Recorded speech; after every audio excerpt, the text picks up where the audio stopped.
Le Sili cadet s'apprête à quitter Conakry. Les U17 doivent prendre part à la CAN des moins de 17 ans en Tanzanie. Retour tout à l'heure sur la cérémonie de remise du drapeau national. C'est l'heure des réformes au ministère de la Communication. Un vent de renouveau souffle au département. Certaines actions sont engagées comme l'amélioration des services publics de l'information.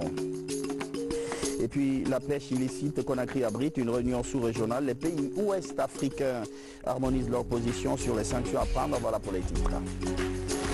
Mesdames et messieurs, bonsoir. Le président de la République est arrivé ce matin à Dakar. Professeur Alpha Condé doit prendre part à la cérémonie d'investiture du président réélu Macky Sall. Commentaire, Sanassi Keita. Dakar, la capitale sénégalaise.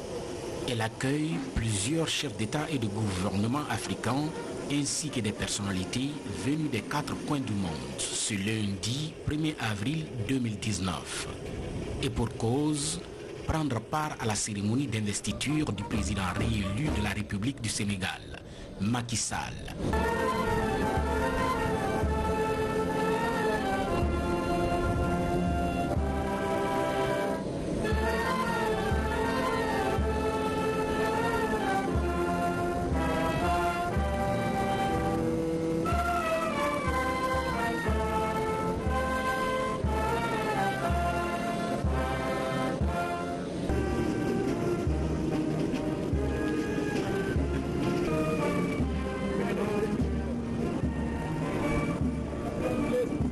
C'est ce mardi 2 avril 2019 que le président réélu du Sénégal prêtera serment pour un nouveau mandat de 7 ans. Plusieurs personnalités ont déjà rallié la capitale Dakar pour prendre part à cette cérémonie d'investiture. Réélu pour conduire les destinées du pays au bout de son émergence, Macky Sall est aujourd'hui face à son destin et surtout devant un peuple impatient de voir l'achèvement des réalisations qui ont tant inspiré cet ancien ministre de l'Intérieur du président Abdoulaye Wade à vouloir briguer un deuxième mandat. À Conakry, le Sili cadet a reçu le drapeau national cet après-midi. L'équipe doit prendre part à la Coupe d'Afrique des Nations des moins de 17 ans en Tanzanie. La compétition aura lieu du 14 au 28 avril. Retour sur cet événement avec Adi Kamara. C'est la remise officielle du drapeau national au Sili cadet. C'est cette équipe qui est qualifiée pour la Coupe d'Afrique des Nations de football de sa catégorie en Tanzanie. Nous irons en Tanzanie pour revenir ici avec fierté, pour faire sourire toute la nation guinéenne, parce qu'on a mis à notre disposition un staff technique qui a vraiment bossé, qui nous a vraiment soutenus, ainsi que la fédération. Donc maintenant le travail est dans nos mains et nous aussi nous promettons de faire parler du football guinéen sur tout le plan africain. 8 pays prendront part à cette compétition, c'est du 14 au 28 avril 2019. Par ce geste, vous témoignerez de la confiance et de l'espérance que le peuple de Guinée et le chef de l'État, le professeur Alpha Condé, place en ces jeunes sportifs. Chers sportifs, je voudrais vous exprimer mes sincères félicitations pour votre brillante qualification aux éliminatoires de Dakar. Réduit à 14, puis à 13, vous avez pu franchir le cap malien qui a toujours été notre obstacle. La Fédération guinéenne de football a engagé des réformes permettant d'assurer la performance de nos équipes nationales. Depuis 2015, la première disposition structurelle qui était devenue le passage obligé consistait à la professionnalisation intégrale de ce sport par la création de la Ligue guinéenne de football professionnel. Cette entité qui regroupe 28 clubs répartis en 2 groupes de 14 chacun de Ligue 1 et de Ligue 2 constitue la catégorie élite de nos structures sportives au sein de laquelle sont désignés sur la base de la performance les représentants de notre pays dans les compétitions africaines, Champions League, Coupe de la Confédération africaine de football. Le Premier ministre Dr Ibrahima Kassouri Fofana a saisi l'occasion pour prodiguer d'utiles conseils à ces jeunes footballeurs guinéens, conseils liés au fair play et à la détermination à vaincre les adversaires. Il n'y a rien, absolument rien qui vaille la fierté de porter le couleur d'un peuple. Il n'y a rien, absolument rien qui équivaille l'honneur de représenter son pays dans une rencontre des nations. Donc vous portez la Guinée avec vous. Nous souhaitons que vous représentiez ce pays dans toute la plénitude de sa dignité, dans toute la grandeur de son honneur, pour que vous nous reveniez au-delà des succès sportifs auxquels nous nous attendons, que vous nous reveniez avec la satisfaction d'avoir réussi à porter au haut les couleurs nationales et à incarner ces couleurs dans toutes les vertus humaines et morales qu'elles incarnent. Au nom du gouvernement de la République, je vous remets les couleurs nationales pour représenter. L'équipe bouge cette nuit pour la Tanzanie. Dans sa poule, il y a le Maroc, le Sénégal et le Cameroun. C'est au compte de la 17e édition de la CAN cadette. À Dubaï, les premières dames d'Afrique se retrouvent pour aborder la problématique de l'infertilité. Adjadjene Kondé prend part à ces travaux où elle expose l'approche guinéenne sur la résolution de ce problème de santé.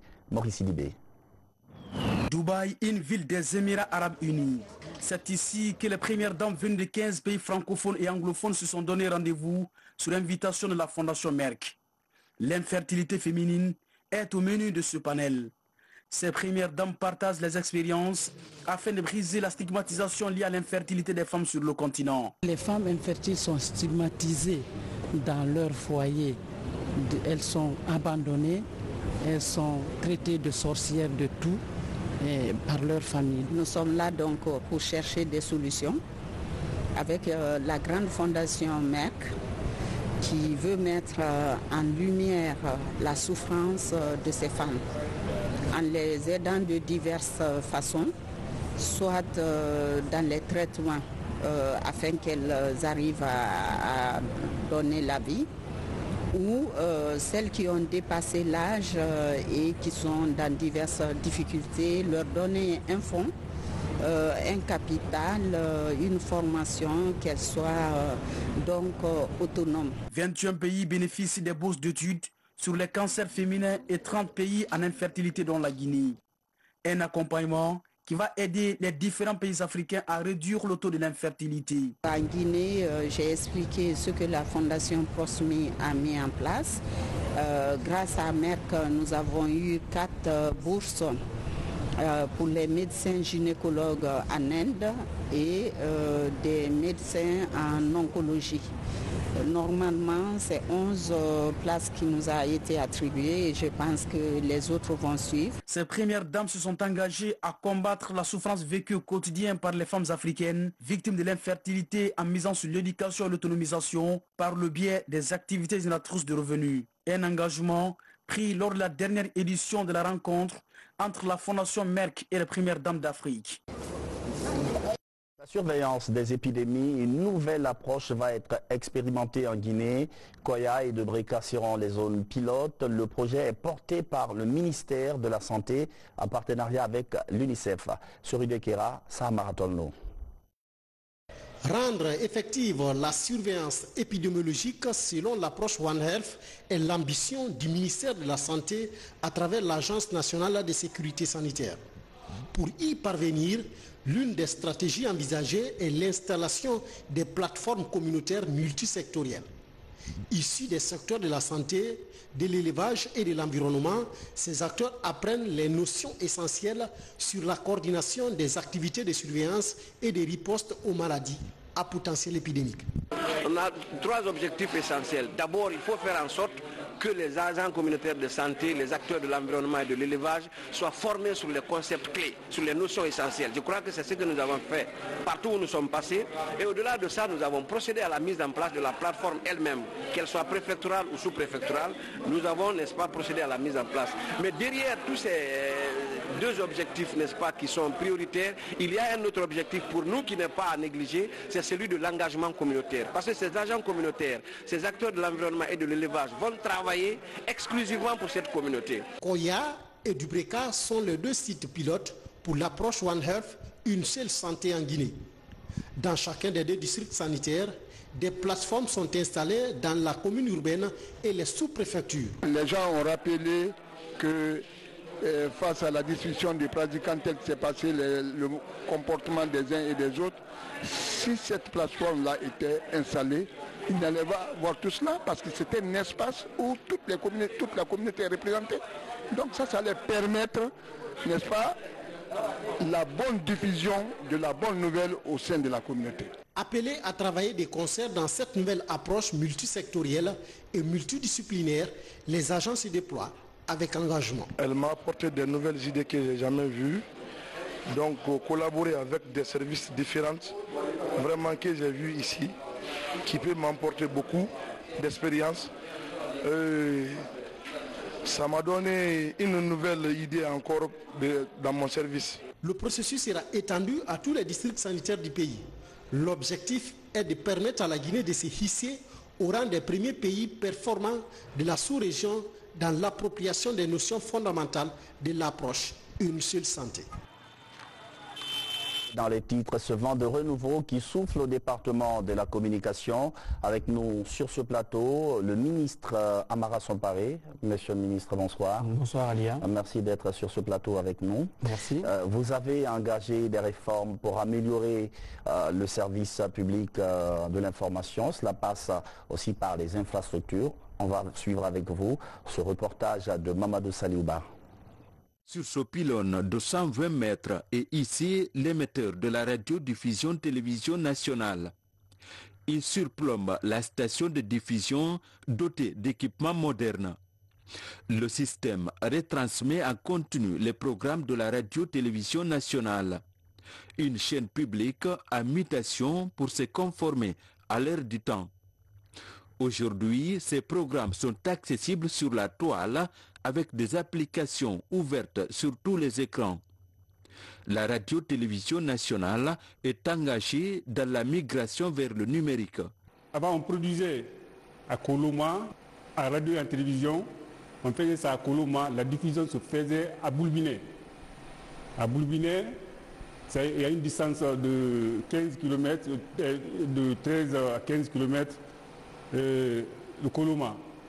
Donc la diffusion, le transport des signaux de la radio et de la télévision de Koloma jusqu'à Boulbinet posait assez de problèmes. Le transport se faisait à travers le faisceau ou faisceau hertzien. Avec la mise en service de nouveaux centres de diffusion numérique de Koloma, les difficultés là ne sont que de mauvais souvenirs. Tout comme la chaîne mère, les autres services du ministère de l'Information et de la Communication sont aussi concernés par les réformes. La radio rurale, avec ses 34 stations de proximité, diffuse des programmes axés sur le développement économique et social de l'arrière-pays. L'agence guinéenne de presse, avec son réseau d'agenciers, relaie au quotidien les informations du pays profond vers le niveau central. À ce jour, le grossiste de l'information nationale est logé dans des locaux modernes. Monsieur Amara Somparé, quand il est arrivé, il a fait le tour des différents services relevant du ministère de la communication, donc relevant de sa tutelle. À son arrivée à l'agence guinéenne de presse, il a été vraiment motivé d'apporter un changement, un bon qualitatif. Donc les négociations ont commencé avec le patrimoine bâti. Heureuse coïncidence, le chef de l'État lui-même avait demandé que les départements, que les services publics puissent être bien logés et pour éviter l'évasion fiscale. Et l'AGP aussi, il va s'installer à la cité chemin de fer à l'immeuble Bokeh où nous avons pu avoir 7 bureaux. Je rappelle que dans les réformes institutionnelles également, le ministre a accepté que nous ayons le statut DPA. Les réformes du ministère de l'Information et de la Communication touchent tous les services du département. L'Office guinéen de publicité dispose désormais d'un bon cadre de travail. La structure est implantée dans toutes les grandes villes du pays. Grâce à sa restructuration, l'OGP améliore sa capacité de mobilisation des recettes en faveur du trésor public. Avec les redevances versées aux communes, l'Office guinéen de publicité contribue au développement des collectivités. Aujourd'hui, le gestionnaire de la publicité guinéenne est engagé dans la numérisation de ses services. Depuis longtemps, depuis 4 ans, 5 ans, l'OGP n'a jamais reversé, par exemple, un centime aux collectivités. D'ailleurs, ça a été la première mission du directeur général quand il est venu comme directeur de l'OGP, c'était d'aller envers, disons, les collectivités pour les rassurer que dorénavant, leurs redevances seront reversées. Et en mois de décembre, les premiers chèques ont été déposés au niveau des collectivités. D'accord? C'est très rassurant, ce n'est pas assez, nous allons continuer à travailler. Nous parlons de la publicité numérique maintenant, les poteaux numériques. Bientôt, nous avons même commencé le travail, on va essayer d'aller chercher des redevances au niveau même des plateformes numériques. Les réformes déclenchées au département de l'information et de la communication devraient aboutir à la relance du quotidien national Oroya et la RTG Boulbiné, des médias de service public confrontés à un manque d'équipement. Retour sur ce plateau avec le ministre de l'Information et de la Communication. Vous avez suivi avec nous ce reportage de Mamadou Salouba, monsieur le ministre. Il est clairement question de réforme. Il y en a une que vous caressez particulièrement, le passage de l'analogique au numérique. Aujourd'hui, on en est où dans cette transition ? Écoutez, c'est une réforme qui avance à un rythme satisfaisant. Lorsque j'ai pris fonction, malheureusement, un certain nombre de documents ont été sollicités de la partie guinéenne et j'ai fait en sorte de mettre tous les services du ministère à contribution pour que très rapidement, avec le partenaire technique chinois, nous puissions soumettre à la Banque Exim de Chine l'ensemble des documents qui étaient sollicités, c'est-à-dire l'étude de marché actualisée. Il y avait aussi un certain nombre d'informations techniques concernant le projet que nous avons tous transmis à Beijing. Et aujourd'hui, nous sommes dans l'attente d'un retour de la Banque Exim de Chine pour entamer les discussions sur l'accord de financement. Le projet est donc en bonne voie? Le projet est en très bonne voie et c'est un projet qui me tient particulièrement à cœur parce qu'à l'intérieur de ce projet, nous avons pu inscrire la rénovation complète de la RTG Boulbiné, la station de radio qui va être maintenant la seconde chaîne, la chaîne de proximité, la chaîne régionale. Donc c'est un défi personnel pour moi de vraiment conduire cette opération à son terme. Autre défi peut-être que vous aurez, c'est peut-être ce problème de rééquipement des médias publics pour qu'ils puissent tenir la compétitivité avec le privé. Il est vrai que l'environnement de la télévision publique en Guinée a beaucoup changé. Il y a 20 ou 30 ans en arrière, il n'y avait pratiquement pas de concurrence. Aujourd'hui, on a de nombreuses chaînes de télé privées qui compétissent avec la RTG. Malheureusement, l'audiovisuel public en Guinée n'est pas financé. Contrairement aux différents pays de la sous-région où il existe des redevances qui financent l'audiovisuel public, en Guinée, il n'y a aucun mécanisme pérenne de financement de la télévision publique. Donc j'ai demandé à un cabinet d'avocats de procéder à la rédaction d'une loi portant redevance sur l'audiovisuel public que nous allons très bientôt discuter en Conseil des ministres et ensuite transmettre à l'Assemblée nationale pour nous donner les ressources suffisantes pour moderniser les équipements dont vous disposez ici et améliorer les conditions de travail. Et ça commence à s'améliorer avec... oui, je suis très content d'inaugurer avec vous ce plateau. Vous rentrerez dans l'histoire, M. Ali Akamara, pour avoir été le premier présentateur de ce nouveau plateau, qui, bien entendu, est le témoignage concret de la volonté de transformation complète que nous voulons engager au sein de ce département. En tout cas, c'est l'occasion de vous dire merci, Monsieur le ministre, pour ça. 9 mois... Ça fait 9 mois que vous êtes à la tête de ce département, le temps ça passe vite. Quels sont les grands axes auxquels vous vous attelez? Principalement, ils sont de deux ordres. Le premier axe de réforme, il s'agit de réforme institutionnelle, c'est-à-dire le renforcement du cadre institutionnel du ministère à travers, comme je l'ai dit tantôt, la rédaction d'une loi sur la redevance télé, la fin de la dichotomie qui existait entre la RTG Boulbiné et la RTG Coloma, qui créait une sorte de compétition malsaine à l'intérieur de la même maison. Aujourd'hui, grâce à l'accompagnement du chef de l'État, nous avons pu unifier ces deux équipes et en faire une seule direction générale. Nous sommes aussi en train de travailler avec l'OGP sur une loi sur la publicité, parce que la Guinée est l'un des rares pays qui n'a pas de code de la publicité, qui n'a aucune réglementation qui définit le rôle des différents intervenants dans le secteur de la publicité. Donc tous ces chantiers sont déjà ouverts. Nous sommes très avancés sur la rédaction de ces différents textes et je pense que très bientôt nous allons les soumettre aux discussions, au débat du Conseil des ministres. Ensuite, sur le plan des infrastructures, nous avons procédé au lancement des travaux de rénovation du siège du département en ville, à Boulbiné. Nous avons également pu déployer l'ensemble des émetteurs qui avaient été achetés par le président de la République pour les préfectures qui jusqu'à présent étaient complètement coupées de la télévision nationale. Et nous avons également pu faire déménager l'AGP, comme vous l'avez vu, parce que l'AGP était dans des locaux insalubres dans lesquels, franchement, on ne pouvait pas du tout travailler.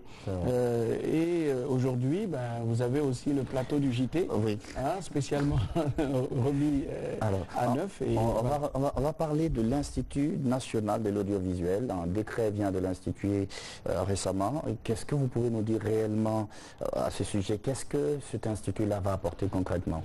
Alors, j'ai constaté à mon arrivée au département qu'on avait un sérieux problème en ce qui concerne la gestion de nos archives audiovisuelles.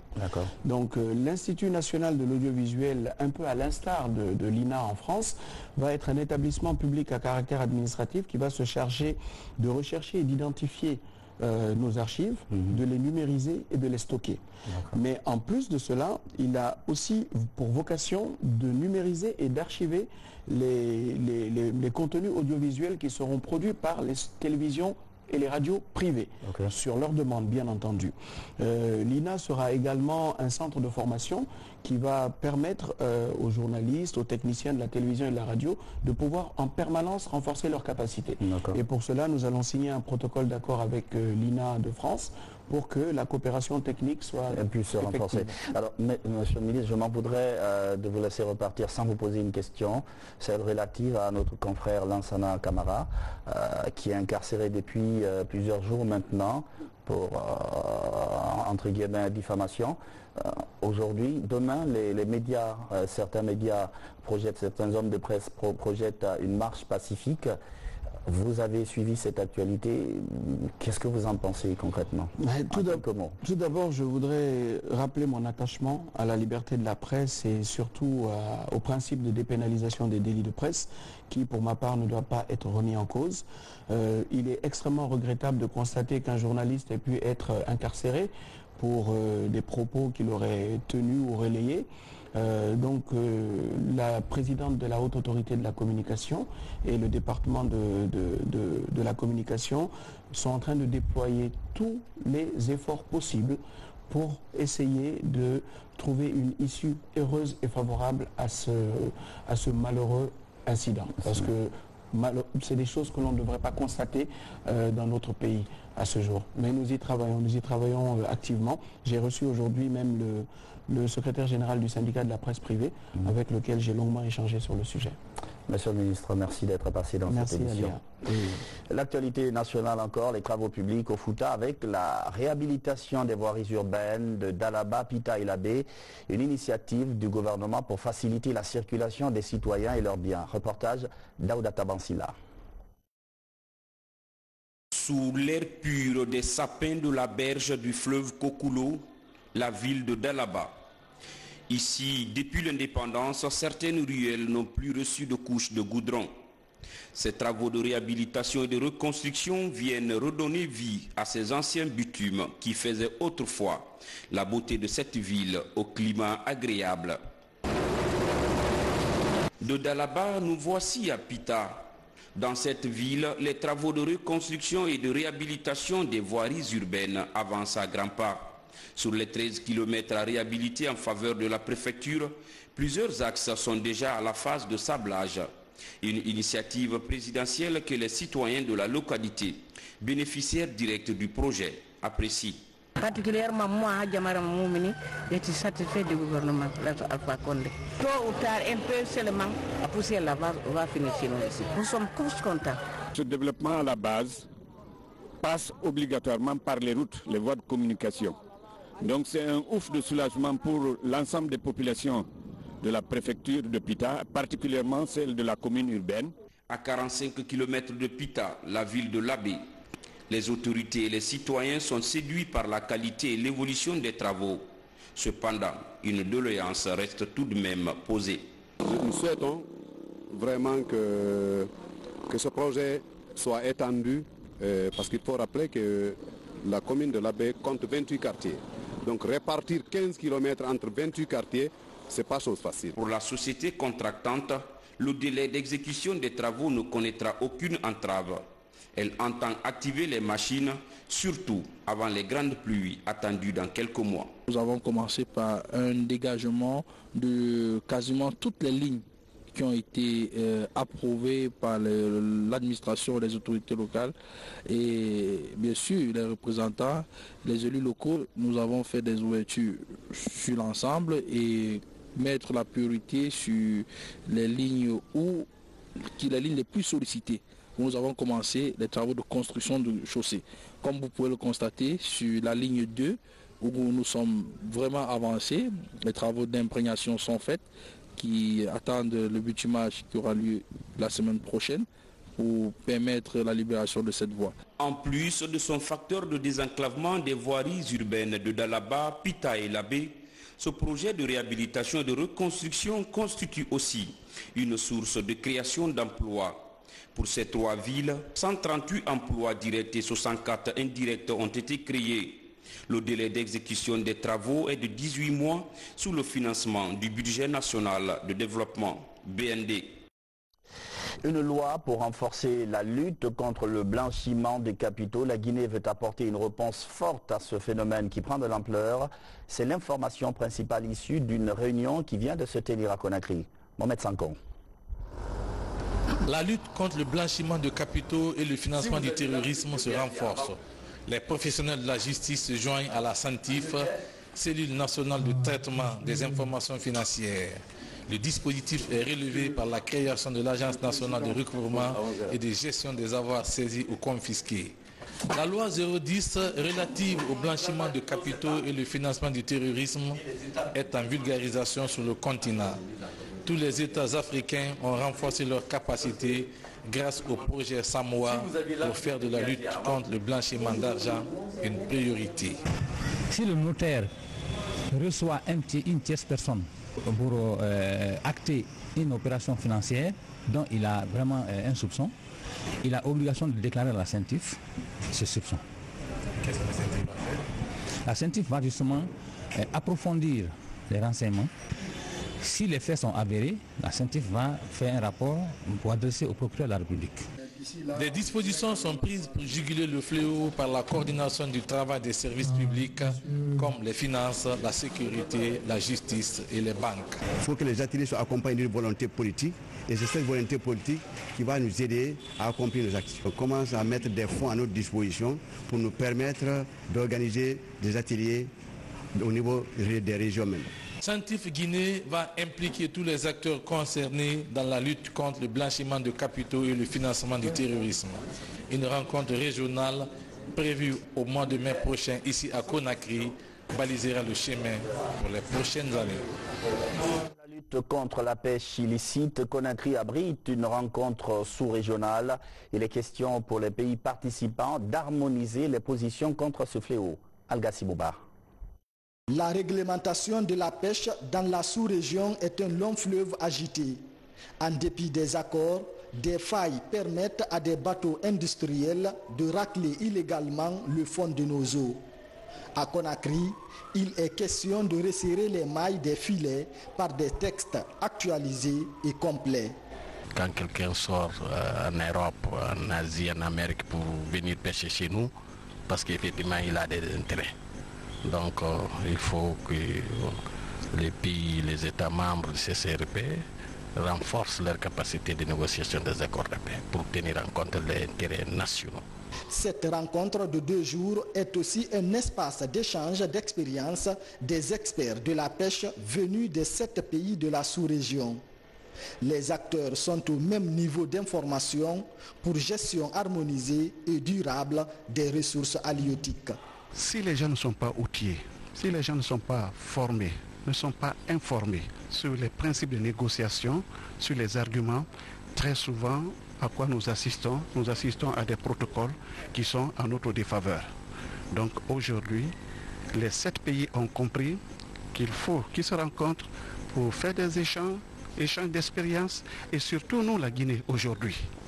Nous avons amorcé la négociation pour l'accord de pêche avec un partenaire important qui est l'Union européenne. Donc cet atelier va nous aider énormément, va nous outiller pour aller vers l'Union européenne pour les négociations sur les accords de pêche. À Conakry, des recommandations en rapport avec l'exploitation dans les limites environnementales sont en élaboration. À présent, le reste de l'actualité nationale traitée sous forme de télégramme. Guinée en bref, c'est avec Mabintila Issouma. Le secteur de l'élevage occupe une place de choix dans le développement socio-économique du pays. Pour mieux renforcer les performances de ce secteur clé et dynamiser la production et la commercialisation, le ministère de l'élevage a initié depuis 2017 un processus de restructuration des organisations professionnelles des éleveurs en filière à l'échelle nationale. Il s'agit des filières bétail-viande avicole, apicole, lait et porcicole. Nous attendons de ces membres d'abord une cohésion, une synergie d'action sur le terrain. C'est l'élément fondamental pour le développement d'un pays.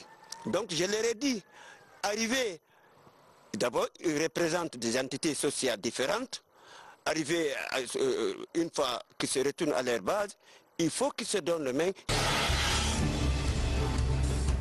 Après une dizaine de jours d'échanges, les réseaux africains des institutions et fonds de formation professionnelle peut désormais compter sur ses conseillers pour valoriser le capital humain du continent. L'approche par les compétences niveau D est l'option voulue pour relever ce défi. Les enjeux, les concepts, les processus, les outils relatifs à cette méthodologie sont passés en revue pendant cette assise de Conakry. La question de la formation professionnelle doit demeurer au cœur des préoccupations des États et mérite une attention soutenue parce que permettant l'insertion professionnelle, sociale et économique des jeunes, souvent tentés par l'aventure pour la recherche du mieux-être et du travail. L'association Africa Magie Moderne Internationale a organisé une conférence ce week-end à Conakry. Objectif, sensibiliser, informer et former la population sur les méfaits de la magie. Le professeur Mamadou Babounian a énuméré les différentes sortes de magie, démystifié les mauvaises pratiques dans ce domaine et éclairé la lanterne du public sur le traitement de certaines maladies. Ce projet en Guinée, c'est de vulgariser la connaissance africaine, qui dépend de nous-mêmes, qui dépend de nos ancêtres. Ce que nos ancêtres nous ont enseigné et que nous avons pris un peu l'habitude de délaisser au profit d'autres civilisations. C'est de pouvoir le vulgariser, de pouvoir le transmettre à nos enfants dans un proche avenir. À l'occasion de la clôture du mois de la femme, l'artiste André Flamy Lelano offre un spectacle. La soirée a débuté par une scène de percussion. Puis arrive le maître des mots, offrant plusieurs titres de slam à l'honneur de la Guinéenne. Au-delà de l'aspect festif, chaque année on a décidé de mettre un échantillon de femmes en valeur, des femmes qui se battent au jour le jour pour créer de l'émulation, pour inspirer d'autres femmes. C'est pourquoi pour cette 5e édition, on a décidé de clôturer le mois de la femme en organisant cette soirée, en distinguant d'autres femmes, parce que chaque femme a une histoire. Et les femmes guinéennes écrivent l'histoire de la Guinée de par leur manière de parler, leur combat dans les ménages ou bien dans le secteur privé ou public. Une mobilisation politique à Koya. Plusieurs cadres du pays étaient invités par des jeunes et femmes de la localité. Au menu de la rencontre, un partage d'informations sur l'actualité politique du pays. Mangué Toumassouma. Ils sont acteurs de la société civile, artistes, fonctionnaires, groupements et coopératives de cette préfecture venus répondre à l'appel de la jeunesse du RPG Arc-en-Ciel. À travers cette manifestation de soutien, ces populations expriment leur reconnaissance à l'endroit du président de la République pour les acquis réalisés dans le cadre du développement de la préfecture de Koya. Au vu de tous les acquis dont nous bénéficions et continuons à bénéficier, nous nous engageons à suivre le programme de projet de développement du professeur Alpha Condé pour notre bien-être commun. Nous vous remercions au nom du président de la République, son excellence le professeur Alpha Condé. Nous avons vu la mobilisation. C'est une monstrueuse mobilisation. Mais je suis venu voir aujourd'hui la réalité. Ceux qui pensent ainsi se trompent. Il faut un rêve. Koya reste mobilisé pour le RPG Arc-en-Ciel. De Manéa à Kouria, en passant par Wankifon et la commune urbaine, responsables, militants et sympathisants du parti présidentiel réitèrent leur soutien aux idéaux de changement entrepris par le gouvernement dans le but de l'amélioration des conditions de vie des Guinéens. Il nous a dit le changement et nous vivons dans ce changement. Aujourd'hui, Dieu merci. Le kilomètre 36 à Koya, qui pense être dans la 6e commune de Conakry. Les actions d'électricité, de la route ne sont plus des problèmes.